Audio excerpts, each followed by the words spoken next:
Salam alaikum.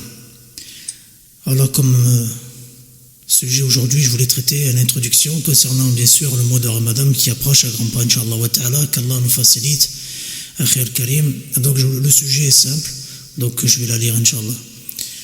Bismillah, louange à Allah, Seigneur de l'univers. La bonne fin est certes réservée aux vertueux qu'Allah fasse les éloges, salue et bénisse notre prophète Mohammed sallallahu alayhi wa sallam, sa famille et tous ses compagnons, ceci dit. Le mois béni de Ramadan est arrivé, ce noble mois où Allah Ta'ala couvre ses serviteurs de divers bienfaits. Il élève le rang des jeûneurs, il pardonne leurs péchés et les comble de toutes sortes de faveurs et de privilèges. Cet illustre mois durant lequel les portes du paradis sont ouvertes, les portes de l'enfer fermées et les démons enchaînés, ils ne peuvent plus égarer les serviteurs et les induire en erreur comme ils le font en dehors de Ramadan. Il contient la nuit d'Al-Qadr. La nuit d'Al-Qadr est le meilleur que 1000 mois et celui qui privé du bienfait de cette nuit est certes privé de tout bien. Le prophète Mohammed sallallahu alayhi wa sallam a dit, dès la première nuit de Ramadan, les démons et les tyrans parmi les djinns sont enchaînés. Toutes les portes de l'enfer sont fermées. Aucune ne s'ouvre. Toutes les portes du paradis sont ouvertes. Aucune ne se ferme. On appelle, ô toi qui souhaites le bien, accours, à toi qui souhaites le mal, cesse. Allah s'ouvre de l'enfer un certain nombre de personnes et ce chaque soir. Et ceci est rapporté par Tirmidhi Albani, jugé authentique. Et il dit, Allah le Très-Haut a dit, toute l'œuvre du fils d'Adam lui appartient. Chaque bonne action est multipliée par 10, à l'exception du jeûne qui m'appartient et c'est moi qui le rétribue. Et le jeûneur délaisse son envie, sa nourriture et sa boisson pour moi. Le jeûneur a 2 joies. Une au moment de rompre son jeûne et une quand il rencontrera son Seigneur.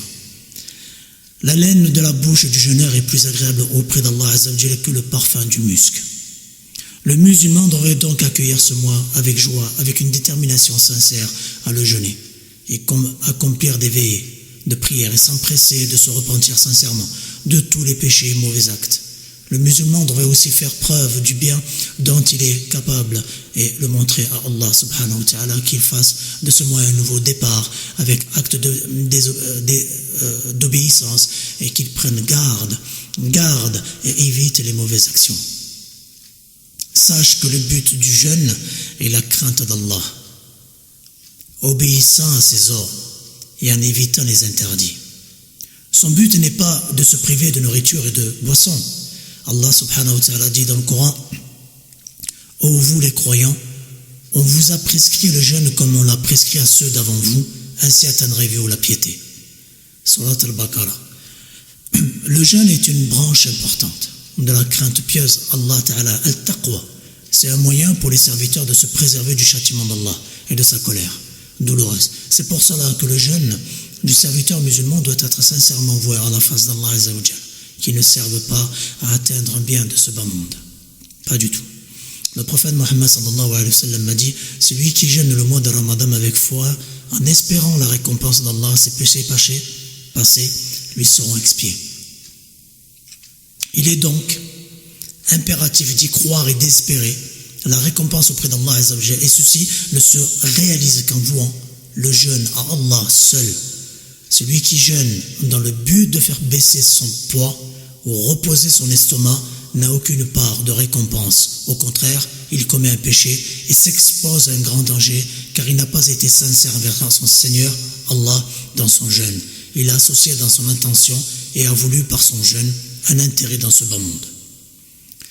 Faisons de ce mois de Ramadan un entraînement au noble caractère, une purification des mauvais comportements.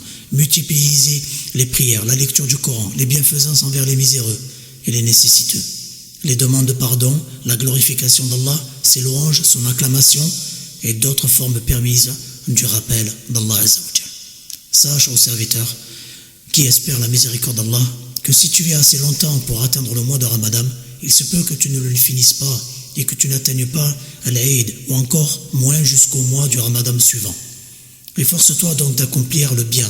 Souviens-toi combien de nos biens aimés que nous aimons qui vivaient parmi nous sont actuellement dans leur tombe, seuls, couchés, sous terre, ayant pour seul compagnon leurs actes, bonnes ou mauvaises. Alors agir pour le jour où tu seras dans la même situation que tant que tu as encore un sursis. Ceci dit, par espoir de la récompense d'Allah subhanahu wa ta'ala et par désir de compréhension de religion et de connaissance des règles légales, se rapportant à cet important pilier parmi les piliers de l'islam. Donc, on fait en sorte de mettre ces quelques mots entre vos mains et je les ai rédigés sous forme de questions-réponses. J'ai rassemblé 59 questions dont le jeûne a besoin afin d'accomplir ce jeûne de la meilleure manière possible. Sachez que ceci dit, je demande à Allah subhanahu wa ta'ala qu'il fasse que cette œuvre soit totalement dédiée à son noble visage, qu'Allah couvre d'éloges, salue et bénisse notre prophète Mohammed et sa famille et tous ses compagnons. Une dernière chose, Inch'Allah ta'ala, on fera un rappel sur le Ramadan, les conditions, ce qui doit être fait, ce qui ne doit pas être fait. Barakallahu fikum.